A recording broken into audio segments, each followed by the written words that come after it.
साहब जी ये लो ना। अरे शेट अरे बहुत डिस्काउंट प्राइस में एकदम आधे दाम पे दे रहा हूँ साहब। नहीं चाहिए। अरे आप देखो तो सही। अरे बहुत अच्छा क्वालिटी। अरे भाई एक बार बोला ना नहीं चाहिए। क्वालिटी देखो क्वालिटी। ओ मैडम जी देखो ना। मैडम जी लो ना, अच्छी क्वालिटी का है मैडम जी, एकदम अच्छा क्वालिटी का है मैडम जी। अरे क्यों परेशान कर रहे हो, एक बार बोल दिया ना नहीं चाहिए। ओ भाई वो देखो ना, मैडम को कुछ हुआ है। कुछ नहीं हुआ उसे। अरे सो वो रही है वो। गर्दन से खून आ रहा है। क्या? हाँ मैडम के गर्दन से खून आ रहा है साहब। सुची वो देखो सुची वो देखो सुची।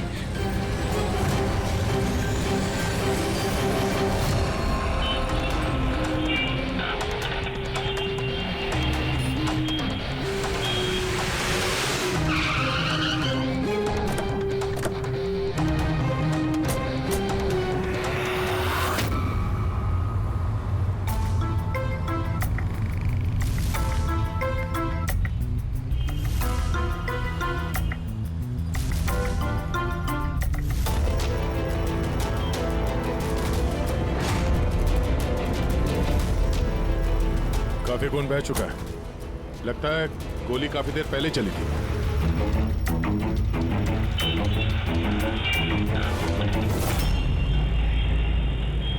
ये सब कैसे हुआ मिस्टर आशुतोष? अच्छा, और इनका नाम क्या है? ये मेरी बीवी, मेरी वाइफ सुची। मेरा मतलब है मेरी एक्स वाइफ सुची। Ex wife? ये सब कैसे हुआ? पता नहीं सर, मुझे कुछ पता नहीं चला सर। कुछ मालूम नहीं? तुम्हारी एक्स वाइफ तुम्हारे बगल वाली सीट पे बैठी थी, उस पर गोली चली और तुम्हें कुछ मालूम नहीं? कैसे हो सकता है? मेरा आशु कभी झूठ नहीं बोलता। अगर वो कह रहा है कि उसे पता नहीं चला तो आई एम श्योर उसे पता नहीं चला होगा। आप जी, मैं मेहिका, इनकी प्रेजेंट वाइफ। मिस्टर आशुतोष, जब सुची को गोली लगी और पिछली सीट का शीशा टूटा तो आवाज तो आई होगी, और आप कह रहे हैं आपको कुछ मालूम नहीं पड़ा? कैसे? दरअसल गाड़ी में म्यूजिक तेज चल रहा था और सुची सो रही थी सर। मुझे कुछ पता नहीं चला। वो बंदा कुछ सामान बेचने आया, उसने जब मुझे बताया तब मुझे पता चला कि सुची।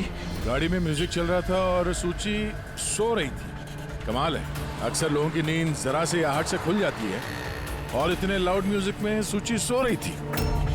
सर, आपकी बात से पता चल रहा है कि आप मुझ पर शक कर रहे हैं। सर, मैं ऐसा क्यों करूंगा? सुची और मेरा डिवोर्स जरूर हुआ था, लेकिन हम बहुत अच्छे दोस्त थे, हमारे अच्छे ताल्लुकात थे। अब दिनेश से पूछ लीजिए प्लीज। दिनेश? सर, मैं सुची का भाई। आशुतोष सही कह रहे हैं सर, तलाक के बाद भी आशुतोष और सुची में बहुत अच्छे ताल्लुकात थे, कभी कोई मनमुटाव नहीं था। अच्छा, तो आप लोग जा कहाँ रहे थे? हम हमारी बेटी रूही की बोर्डिंग स्कूल से लौट रहे थे। तो ये सुची कार में बैठते ही सो गई या बाद में? सर, दरअसल हमारे बीच में बहस हो रही थी। आशुतोष, रूही का स्कूल बहुत अच्छा है, हमें उसे उस स्कूल से नहीं निकालना चाहिए। सूची, ये स्कूल बहुत ही महंगा है, मैं इसकी फीस अफोर्ड नहीं कर सकता हूँ। लेकिन मैं कर सकती हूँ, और मैं अपनी बेटी की एजुकेशन में कोई कॉम्प्रोमाइज नहीं करने सूची, वाली। मैं तुमसे पैसे नहीं ले सकता। क्यों? ओह, तुम्हारा मेल ईगो आगे आ जाता है ना कि मैं तुमसे ज्यादा कमाती हूँ। जानते हो, हमारे डिवोर्स की भी यही वजह थी। एक औरत एक आदमी से ज्यादा कामयाब कैसे हो रिश्तों में सकती होनी है? चाहिए, पति पत्नी में नहीं। मुझे तुमसे कोई बहस नहीं करनी है, और ना ही इस बारे में कोई और बात करनी है। रूही इसी स्कूल में रहेगी। उसके बाद हमारे बीच में कोई बात नहीं हुई। मुझे लगा कि वो सो गई है। अच्छा, ये जब झगड़ा हो रहा था तो गाड़ी कहाँ पे थी, किस इलाके में? सर, लिंक रोड के सिग्नल पे, केपी थिएटर के पास। और फिर उसके बाद कौन सा रास्ता लिया आप लोगों ने? सर, वहां से फिर मैंने लेफ्ट लिया पानी फ्लाईओवर की तरफ। और सीधा यहाँ पे आ गए? जी सर। यानी करीब 2 किलोमीटर तक ये गाड़ी चली। तो इस 2 किलोमीटर के बीच में ही कहीं पे गोली चली है सूची? पंकज, एक काम करो, केपी थिएटर से लेके यहाँ से इधर 2 किलोमीटर दूर तक चेक कर लो, कहीं पे कोई सबूत वगैरह मिलता है क्या? मतलब कांच वगैरह का टुकड़ा टूटा होगा, वो देख लेना। और पैदल जाना। 2 किलोमीटर सर? पैदल चलो। गोली बड़ी अजीब एंगल से लगी है, ये नीचे है, गोली ऊपर से नीचे की तरफ आई है। मतलब गोली चलाने वाले को हाथ ऊपर करना पड़ा होगा फायर करते समय। खुली सड़क पे किसी ने गोली मारी है और किसी ने देखा नहीं। हो सकता है खूनी थोड़ा दूर हो, फिर भी मुश्किल है निशाना लगाना। ये चलती गाड़ी पे और वो भी तब जब खूनी किसी गाड़ी पे हो या बाइक पे। ऐसे निशाना लगाना इतना आसान नहीं है।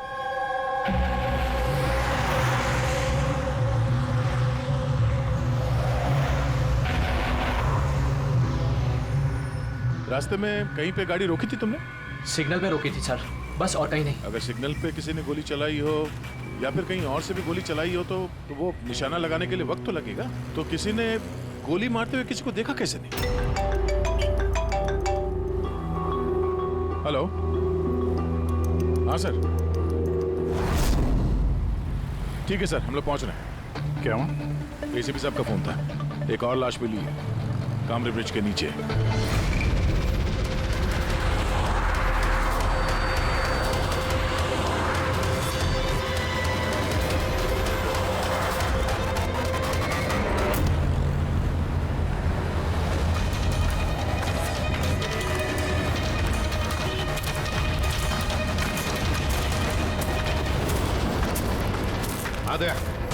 सर, आपको पता कैसे चला इस लाश का?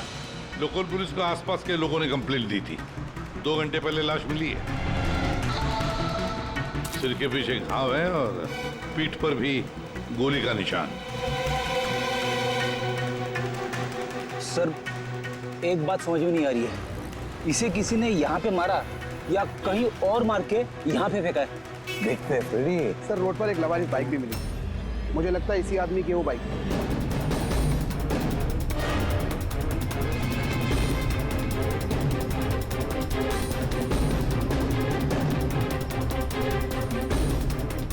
Skid mark.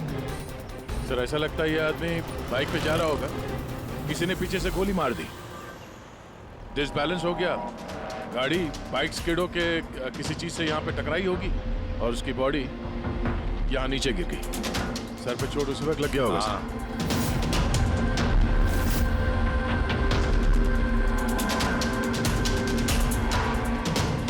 सर, समझ में नहीं आ रहा ये आदमी कौन है। इसका कोई आइडेंटिफिकेशन नहीं है। ये मिसिंग पर्सन ब्यूरो में पूछताछ करूं क्या? फ्रेडी, इतनी जल्दी कोई भी मिसिंग पर्सन ब्यूरो में रिपोर्ट दर्ज नहीं करेगा। काम करो, आरटीओ में जाकर इस बाइक का रजिस्ट्रेशन चेक करो। सारे के सारे डिटेल्स मिल जाएंगे, मालिक कौन है वगैरह। दूसरे केस का क्या हुआ, कुछ पता चला? नहीं सर, बड़ा अजीब केस है, समझ में नहीं आ रहा गोली किसने चलाई और कहां से। सर, वो पूरा इलाका देख लिया सर, लेकिन कोई सुराग नहीं मिला। ट्रैफिक पुलिस ने क्या बताया? सर, ट्रैफिक पुलिस वाले, वहाँ के दुकानदार और 2-3 जन और जो खड़े थे उन सबसे पूछा सर, किसी को खून के बारे में कुछ नहीं पता। सर, सूची पे गोली चली कहां से? देखते हैं। सर, मैंने कहा ना आपसे, मुझे नहीं पता कि सूची को गोली कब और कैसे लगी। आशुतोष, दिनेश, मेहिका, सूची के सबसे करीब थे ना तुम तीनों भी? नहीं? तो फिर अब बताओ, सूची की मौत से तुम तीनों में से किसका फायदा होने वाला था? क्या मतलब? सर, हम सूची को क्यों मारना चाहेंगे? तो सर, मेरी सगी बहन थी, सगी बहन, मैं अपनी बहन को क्यों मारूंगा सर? करोड़ों रुपयों के लिए। और क्या? करोड़ों रुपयों के लिए। मुझे क्या फायदा हो सकता था? मेरा और सूची का तो ऑलरेडी डिवोर्स हो चुका था। हो सकता है डिवोर्स ही वो वजह हो। डिवोर्स के बाद भी मैं और सूची बहुत अच्छे दोस्त थे, दोस्त की तरह बर्ताव करते थे। ये भी तो हो सकता है ना कि तुम्हारी अपनी पहली बीवी के साथ जो दोस्ती थी वो शायद तुम्हारी दूसरी बीवी को पसंद ना आई हो। सर, आप ये कैसी बातें कर रहे हैं? मुझे इनकी दोस्ती से क्या प्रॉब्लम होगी? मुझे इनकी दोस्ती से कोई प्रॉब्लम नहीं थी। मैं बिल्कुल भी इनसिक्योर टाइप की लड़की नहीं हूँ। अगर सूची की हत्या तुम तीनों में से किसी ने नहीं की तो फिर किसने मारा सूची को? किसने मारा? मैं बताता हूँ आपको। सूची एक एनजीओ में काम करती थी। उसने वहां पर शेली नाम की एक अकाउंटेंट का भांडाफोड़ किया था, क्योंकि शेली पैसे को लेकर हेराफेरी कर रही थी। तुम्हें लगता है कि शेली का हाथ हो सकता है सबके पीछे? जी हाँ सर, कई बार शेली ने उसको धमकी भी दी थी। सर, मुझे तो लगता है कि ये काम पृथ्वी का हो सकता है। अब ये पृथ्वी कौन है? बड़ा ही बदतमीज किस्म का इंसान है, रोमियो टाइप। सूची ने पुलिस में कंप्लेन भी की थी उसके खिलाफ। कुछ दिन के लिए जेल भी गया था। ठीक है, तुम तीनों जा सकते हो। Thank you sir. Thank you sir.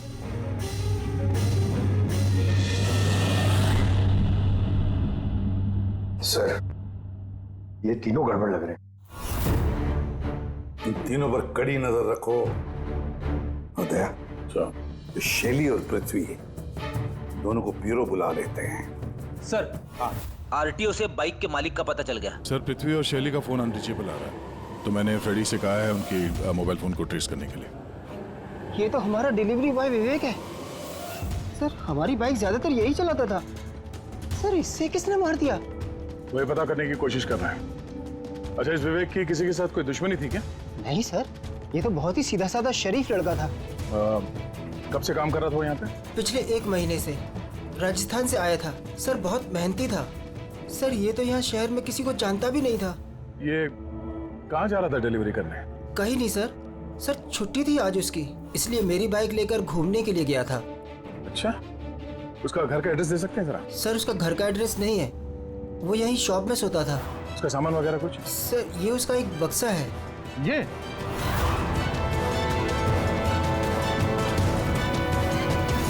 Sir, ये विवेक के बॉक्सेस और सारे सामान चेक किए मैंने, उसमें ये सर्कस के पैम्फलेट्स के अलावा और कुछ नहीं मिला। या तो उसे सर्कस बहुत ही ज्यादा पसंद होगा, या फिर अपने फ्री टाइम में ये पैम्फलेट बना के वो पैसे कमाता होगा। एक ऐसा मर्डर जिसमें सस्पेक्ट ही नहीं है। आखिर से विवेक जैसे गरीब आदमी को मार के किसी को क्या फायदा हो सकता है? वही तो फिर ये सूची का दूसरा मर्डर जिसमें कई लोगों पर हमें शक है, उनमें से कोई भी गाड़ी के पास जाकर के गोली चला सकता था सूची पर? नहीं बस, आई एम सॉरी बट मैं तुम्हारी बात से सहमत नहीं हूँ। कौन सी बात से? यही कि किसी ने इसे पास से गोली मारी। क्या मतलब? मतलब ये यार ये तो राइफल की गोली है। हाँ सर, और ये गोली सूची के गले पर यहाँ इस तरह फंसी हुई थी। गोली राइफल से चली है तो काफी दूर से चली होगी। हाँ बिल्कुल, दूर से भी और बस ऊंचाई से भी। हाँ मैं बताता हूँ। ये देखो बस, 50 डिग्री एंगल से सूची को गोली लगी है। गोली यहाँ से आई, उसने कार की खिड़की का शीशा तोड़ा और उसकी गर्दन में आकर के लगी। ये गोली जिस एंगल से आई है सर, कितनी दूर से चली होगी गोली सर? लगभग 70 फीट की ऊंचाई से। किसी बिल्डिंग से गोली चलाई है, स्नाइपर तैयार बैठा था बिल्डिंग के ऊपर गोली चलाने के लिए। काम करो, जरा इस एरिया का मैप निकालो। तो गोली गाड़ी के बाई तरफ से आई थी, और बाई तरफ तकरीबन बहुत सारे ये बिल्डिंग्स और हाई राइज टावर्स है सर। तो जिस जगह पे दोनों का झगड़ा हुआ, वहां से लेके सूची की लाश जहां पे मिली, उसके बीच में तकरीबन 15 से 20 टावर्स है। इन्हीं में से किसी एक बिल्डिंग से गोली चली होगी।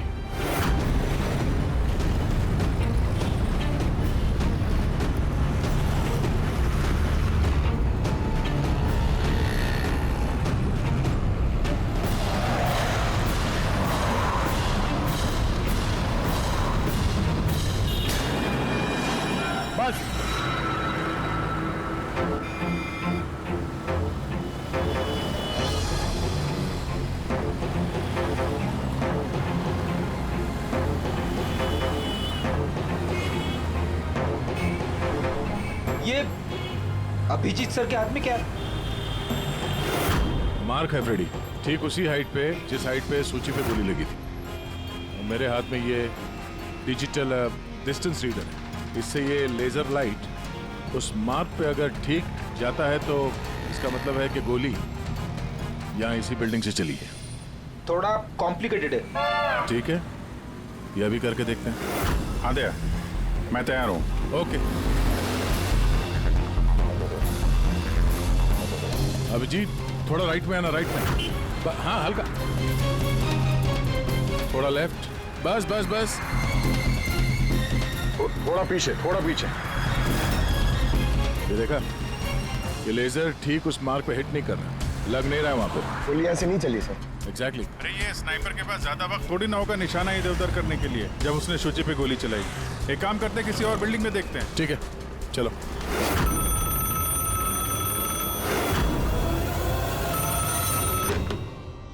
हेलो। हाँ हेलो, क्या ये फैंटेसी सर्कस जयपुर राजस्थान का ऑफिस है? जी हाँ, बोलिए। देखिए, मैं मुंबई सीआईडी से एसीपी प्रद्युमन बोल रहा हूँ। क्या आपके यहाँ कोई विवेक काम करता था? हाँ हाँ, जानता हूँ विवेक को। वो इसी सर्कस में काम करता था। क्या हो गया?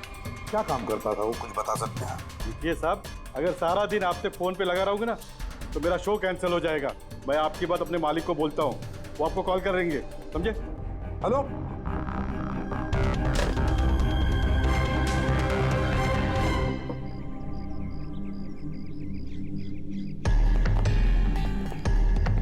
कमाल है सर, बिल्डिंग में वॉचमैन ही नहीं था। लगता है गोली यहीं से चली होगी। देखते हैं। हाँ अभिजीत, रेडी है?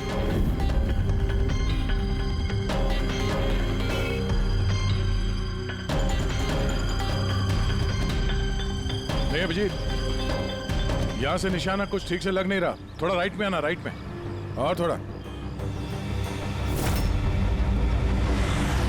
हाँ परफेक्ट परफेक्ट, यहां पे लग गया निशाना।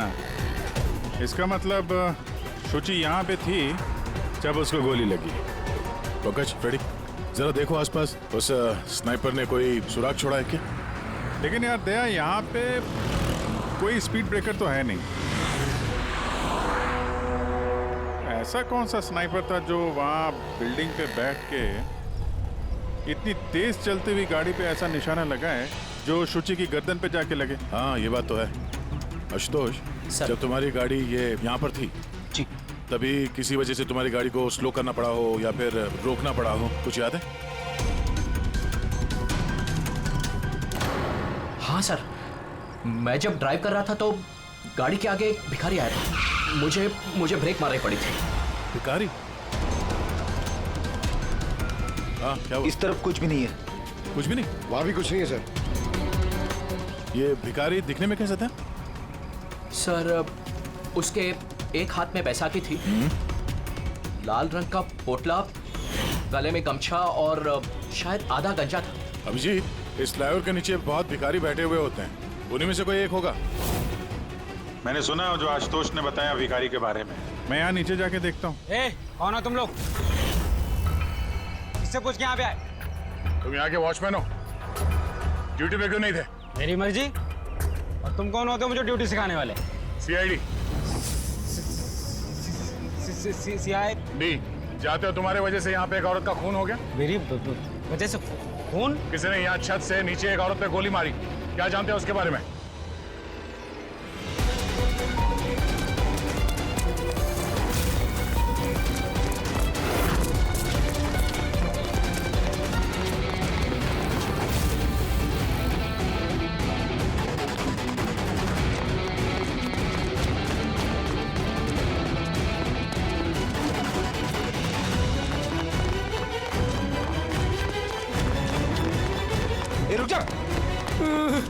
सब मैंने कुछ नहीं किया। सब मैंने कुछ नहीं किया। सब मुझे छोड़ दो। कुछ नहीं किया तो भागा क्यों? मैं डर गया था साहब। What? क्यों डर गया था? क्या जानता है इस खून के बारे में? साहब, मैंने पैसे लिए थे, लेकिन उसने ये नहीं बताया था कि वो किसी का खून करने वाला है साहब। कौन था वो आदमी? पहले कभी देखा नहीं साहब। उसने बोला कि वो बिल्डिंग के छत पे अपनी गर्लफ्रेंड को प्रपोज करने वाला है साहब। उसने 2 घंटे को 15,000 रुपए दिए थे साहब। मैंने तो इतने 1 महीने में भी नहीं कमाए साहब। उसने हेलमेट पहन रखा था और चश्मा लगाए हुआ था।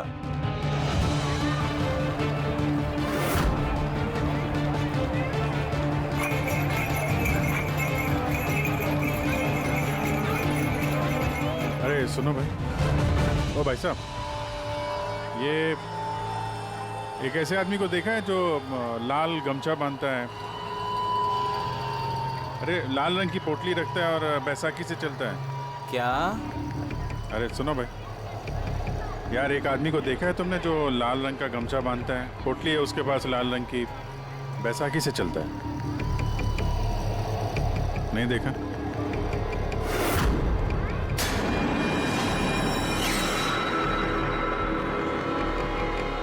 अरे सुनना जरा। अरे सुनो भाई, बात करनी है यार। अरे ए, क्या कर रहा है भाई? अरे रुको यार।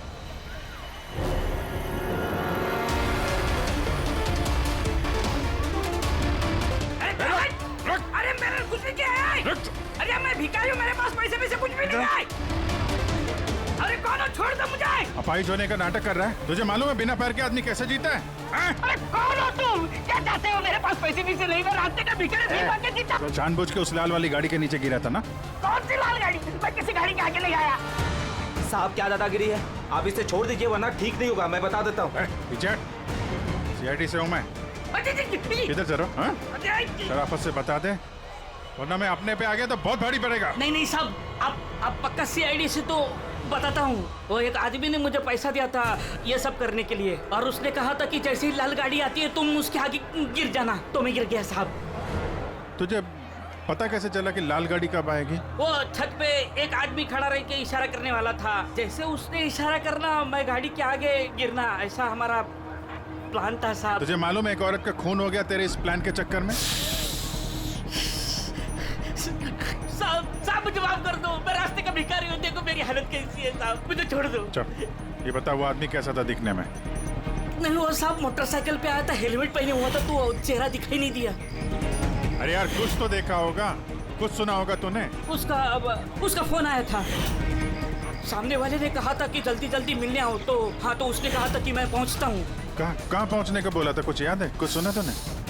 हाँ याद आया, भांडुप मिल। हाँ भांडुप मिल। अच्छा ठीक है वापस आ जाओ, मैं सर को इन्फॉर्म करता हूँ। Okay sir. हाँ अभिजीत भांडुप मिल से वापस आ रहा है। उसका कहना है कि मिल एकदम सुनसान पड़ा है, कोई सुराग हाथ नहीं लगा उसके। खूनी तो वहीं पे भाग कर गया होगा, हो सकता है अभिजीत पहुंचने से पहले वो वहां से गायब हो गया। पंकज। हाँ सर। पंकज एक काम करो, जिस वक्त सूची को गोली लगी थी उस वक्त उस एरिया में कितने मोबाइल फोन एक्टिव थे पता लगाओ, स्नाइपर का फोन उसी में से एक हो सकता है। चल। हाँ पंकज ये भी देखना कि उनमें से कितने लोग भांडुप मिल गए थे। सर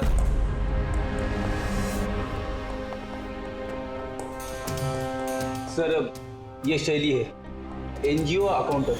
सूची एक एनजीओ में काम करती थी, उसने वहां पर शैली नाम की एक अकाउंटेंट का भांडाफोड़ किया था। और ये पृथ्वी है जिनके खिलाफ सूची ने रिपोर्ट लिखवाई थी। सूची ने पुलिस में कंप्लेन भी की थी उसके खिलाफ, कुछ दिन के लिए जेल भी गया था।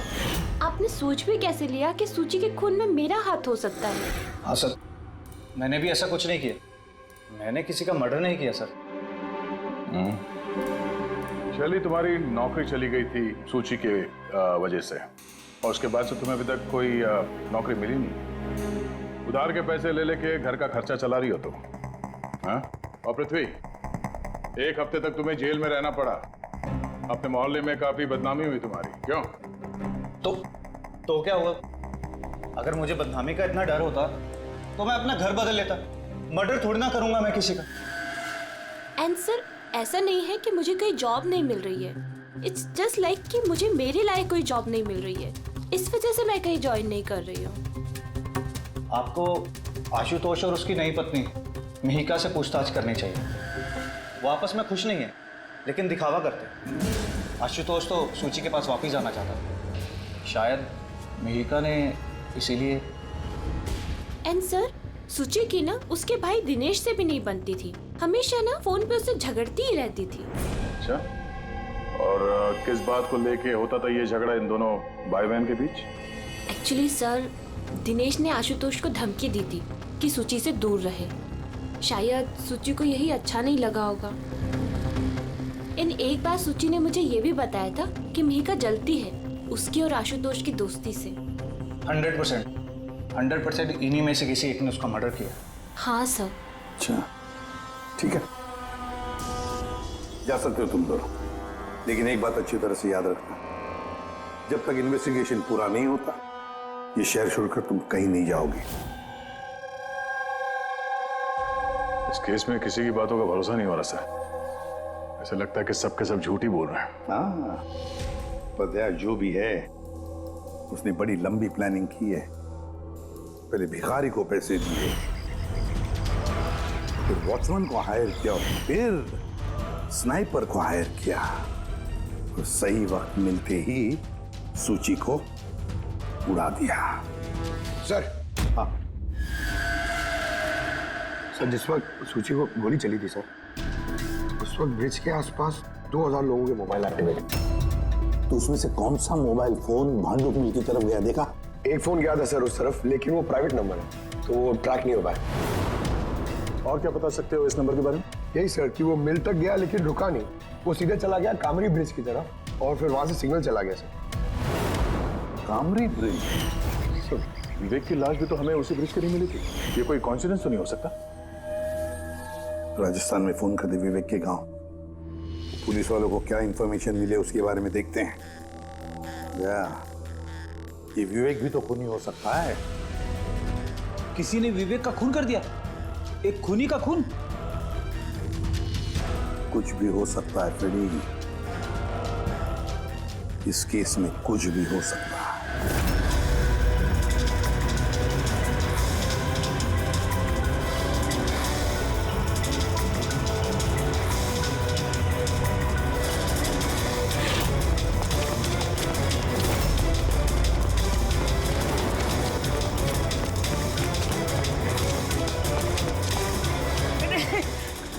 अबे बार बार भागता क्यों है? हैं? अरे हाँ, बार बार मेरे पीछे पड़ते हो, क्यों पड़ते हो मेरे पीछे? बात करनी है तेरे से। मुझे नहीं बात करनी है। तो बहुत हुआ साहब, आप हम लोगों को इस तरह परेशान नहीं कर सकते। कोई परेशान नहीं कर रहा, हम अपना काम कर रहे हैं, जाओ। हमको कुछ नहीं सुनना है, जाइए यहाँ से। अरे एक आदमी का खून हो गया, समझ में नहीं आता। हाँ तो क्या हम लोगों ने खून किया है? हाँ, हम लोग गरीब लोग हैं, भीख मांग के खाते हैं, तो उसका मतलब हम पे इल्जाम डाल देंगे आप लोग? हाँ देखो ना।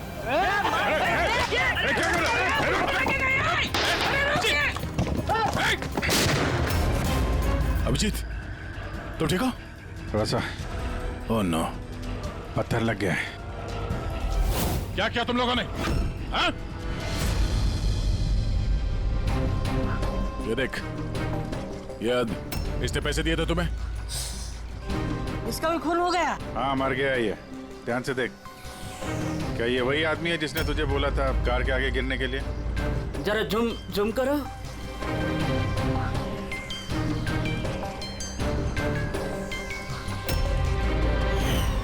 ऐसी घड़ी उसने भी पहनी थी। शायद जिसने पैसे दिए होंगे इस आदमी को, उसी ने सबूत मिटाने के लिए इसे भी मार दिया। हाँ पंकज। हाँ अच्छा, ओह ठीक है ठीक है, okay okay thank you. Pankaj का फोन था, बता रहा था कि विवेक राजस्थान में किसी सर्कस में काम कर रहा था, निशानेबाज था। 1 महीने पहले उसने सर्कस की नौकरी छोड़ दी। कह रहा था कि मुंबई में कोई अच्छी नौकरी लगी है उसे, और हाँ जाते जाते वहां से वो राइफल वो भी चुरा के ले गया। राइफल चुरा के आया था? सुची की सुपारी लेकर आया होगा यहाँ पे, और ये दुकान पे इसलिए काम कर रहा था ताकि किसी को शक ना हो। हाँ, और इस पूरे जुर्म का जो मास्टरमाइंड है वो राजस्थान तो गया होगा इस विवेक को सुपारी देने के लिए। है कौन ये मास्टरमाइंड जो आंखों के सामने रहकर भी नजर नहीं आ रहा है?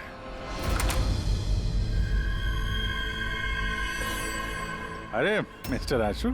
सर आप लोग यहाँ? मिस्टर आशु, उस आदमी का पता चल गया है जिसने शुचि पे गोली चलाई थी। वाह, that's a great news.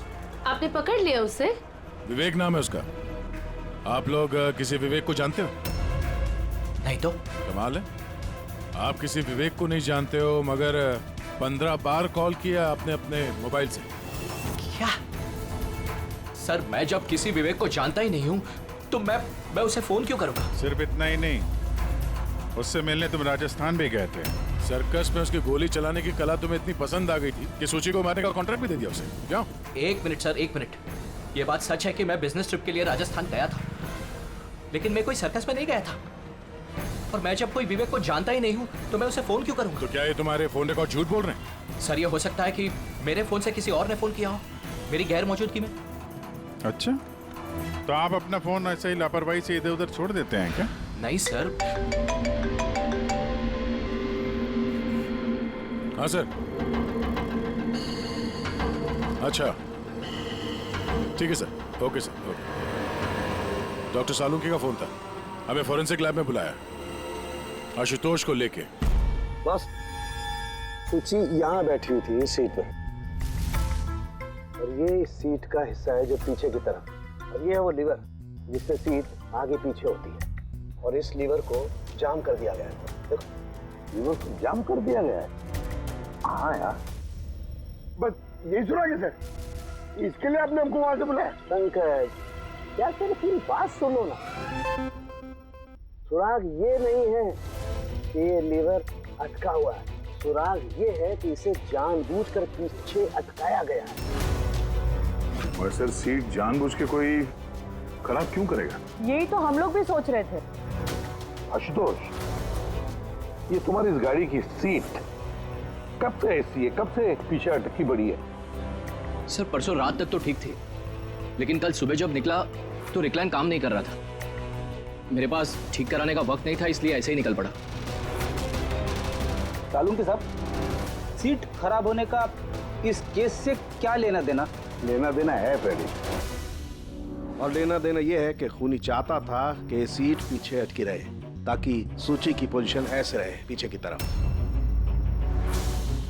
Sir, अगर वो आगे बैठती या पीछे बैठती तो उससे खूनी को क्या फर्क पड़ता?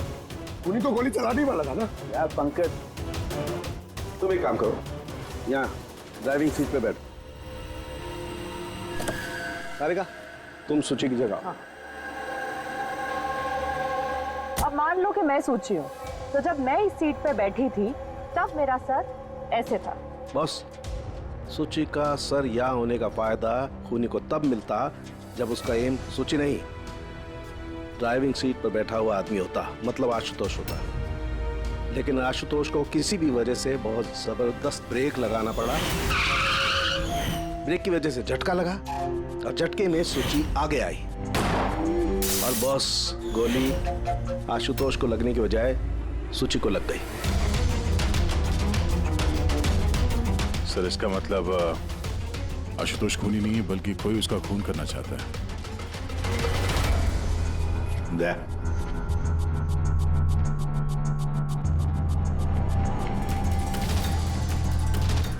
आशुतोष जी सर। सर, एक बात बताओ, तुम्हारा कोई दुश्मन है? कोई ऐसा दुश्मन जो तुम्हारी जान लेना चाहता है? याद करके बताओ, सोचो। नहीं सर, मेरी किसी से कोई दुश्मनी नहीं है। नहीं, कैसे आशुतोष? कोई तो होना चाहिए जिसने उतनी प्लानिंग की है तुम्हारी जान लेने की, सीट को भी जाम कर दिया। नहीं सर, ये हो ही नहीं सकता, क्योंकि ये गाड़ी की एक ही चाबी है और वो चाबी हमेशा मेरे पास ही रहती है। मुझे तो खुद समझ में नहीं आता सर कि ये सब क्या हो रहा है। कोई बात नहीं आशुतोष, वो जो कोई भी है हम पता करने की कोशिश करेंगे कि कौन है वो जो तुम्हें मारना चाहता है। ठीक है, चलो चलते हैं, आ जाओ। जी सर। सर, हमने आशुतोष को जाने क्यों दिया? अगर खूनी ने फिर से हमला कर दिया तो? देखते रहना पंकज, अब हम आशुतोष की हर मूवमेंट को ट्रैक करेंगे, हर बात हमें सुनाई पड़ेगी। सर, वो किसे? दया ने ट्रांसमीटर बग जो लगाया है।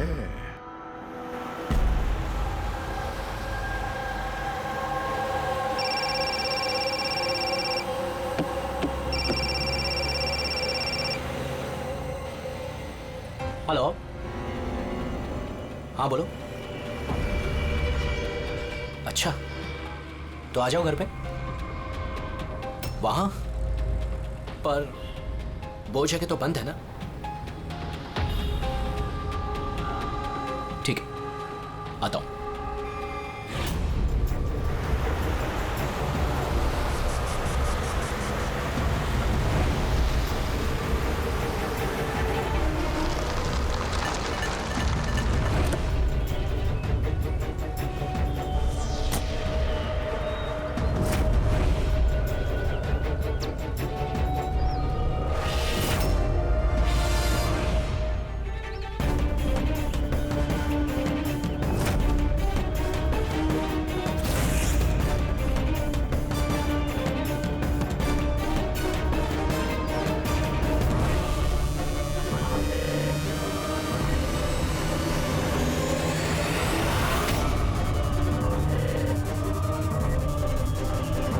क्या कर रहे हो? गन? माय गॉड, गोलियों की आवाज है। जल्दी चलो, कहीं और एक खून न हो जाए। सर बस पहुंच ही रहे हैं हम लोग। सर हाँ, हमारा ये वाला जो सस्पेक्ट है सर, अभी अभी खबर आई कि ये भी राजस्थान गया था आशुतोष का पीछा करते करते। ये तो आशुतोष के बिल्कुल करीब था।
दिनेश सर मैं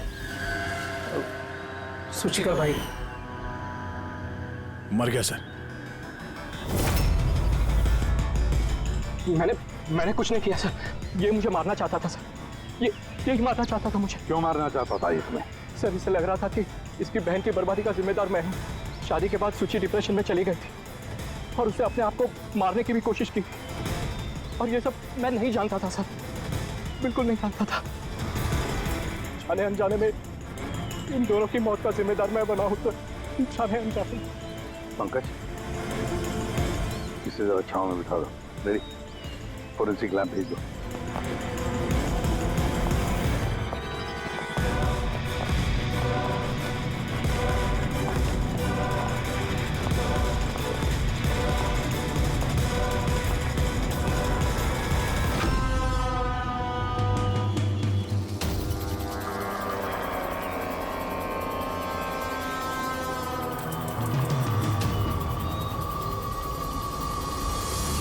कहानी में नया ट्विस्ट। आशुतोष,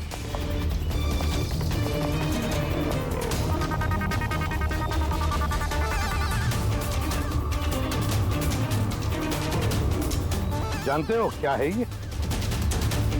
नहीं सर, मुझे नहीं पता। नहीं पता? अभी जान जाओगे। पंकज, तलाशी लो इनकी। मगर क्यों? हाथ ऊपर करिए, पता चल जाएगा आपको। सर मैंने कुछ नहीं किया, मैं बेकसूर हूँ। आप मेरी तलाशी क्यों ले रहे हैं? मेरा यकीन मानिए सर, मेरे पास कुछ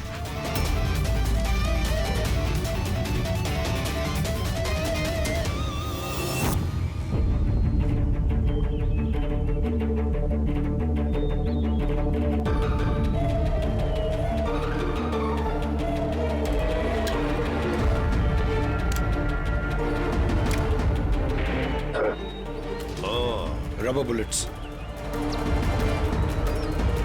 मुझे नहीं पता सर, इससे क्या साबित होता है? क्या साबित होता है? हाँ? तुमने इस गन से दिनेश का खून किया, असली बुलेट से। हाँ? तो फिर ये गन कैसे आई तुम्हारे पास? और वो नकली रबर बुलेट कैसे फायर हुआ और कब?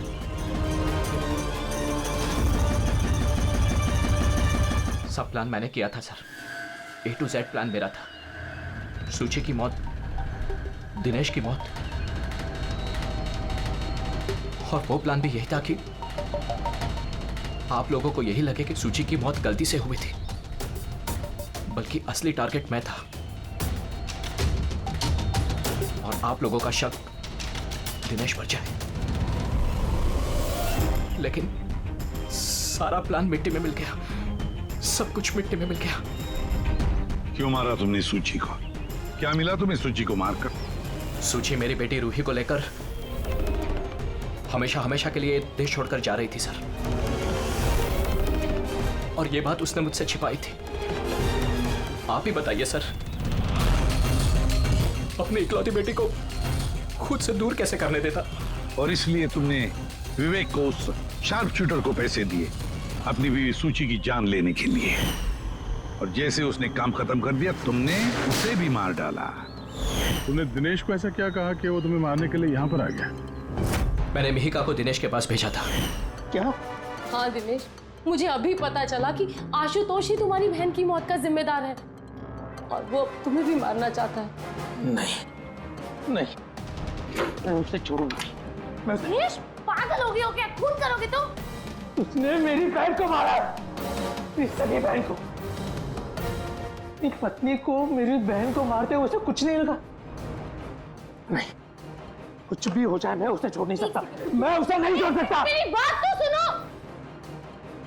और मौका मिलते ही उसकी गन बदल दी। जो गोलियां दिनेश तुम पर चला रहा था वो नकली थी? हाँ, लड़ाई के दौरान मैंने गन बदल दी थी ताकि आप लोगों को लगे कि आत्मरक्षा के लिए मैंने दिनेश को मारा है और आप लोगों के सामने मैं बेगुनाह दिखूं। क्या छोड़ा तुमने अपनी बच्ची के लिए? ना मां ना बाप। उसी बच्ची को पाने के लिए तुमने उसी की मां को मार डाला और फिर इस जुर्म में तुम भी जिंदगी भर जेल की सलाखों के पीछे सड़ते रहोगे। बताओ आशुतोष, क्या मिला तुम्हें अपनी बच्ची को इस तरह से अनाथ करके? क्या मिला?